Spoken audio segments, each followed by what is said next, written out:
बोलो शिव गुरु की जय। हम लोग शिव गुरु का भजन सुना रहे हैं। अगर आप लोग को अच्छा लगे तो लाइक शेयर सब्सक्राइब जरूर करिए। कवना कसूर शिव गुरु हमारा से भइले हो, ये शिव गुरु हमारा से भइले हो। ये शिव गुरु का माना कलम से लिखल भागवत दुख वाम नइखे ओरात हो। ये शिव गुरु का माना कलम से लिखल भागवत दुख वाम नइखे ओरात हो। बनला के शिव गुरु सखिया संगतिया हो, ये शिव गुरु सखिया संगतिया हो। ये शिव गुरु दुखावा में लेला मुँह सब घुमाई ता दुखा मोर नइखे ओरात हो।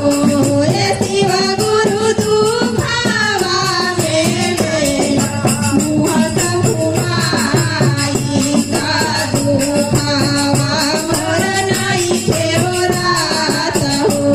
ये शिव गुरु का माना कलम से लिखल भागवत दुख मोर नइखे ओरात हो।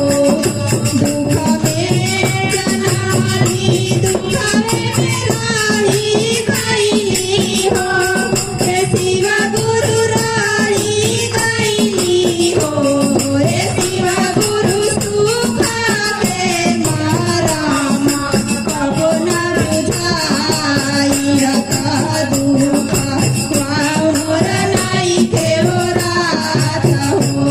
ये शिव गुरु सुख के मारामा कबो न बुझाई रता दुख मोर नइखे ओरात हो। ये शिव गुरु का माना कलम से लिखल भागवत दुख मोर नइखे ओरात हो।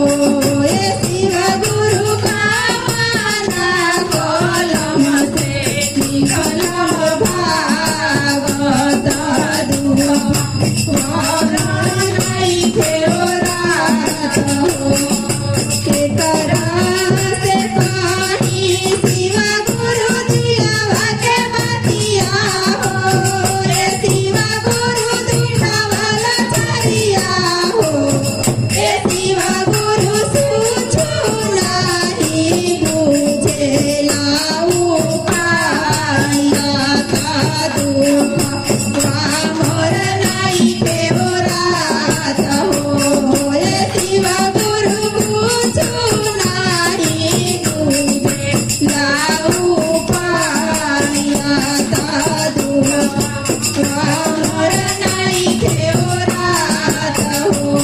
ये शिव गुरु का माना कलम से लिखल भागवत दुख मोर नइखे ओरात हो। ये शिव गुरु का माना कलम से लिखल भागवत दुख मोर नइखे ओरात हो। कवना कसूर शिव गुरु हमारा से भइले हो, ये शिव गुरु हमारा से भइले हो। ये शिव गुरु का माना कलम से लिखल भागवत दुख मोर नइखे ओरात हो। ये शिव गुरु का माना कलम से लिखल भागवत दुख मोर नइखे ओरात हो। शिव गुरु की जय।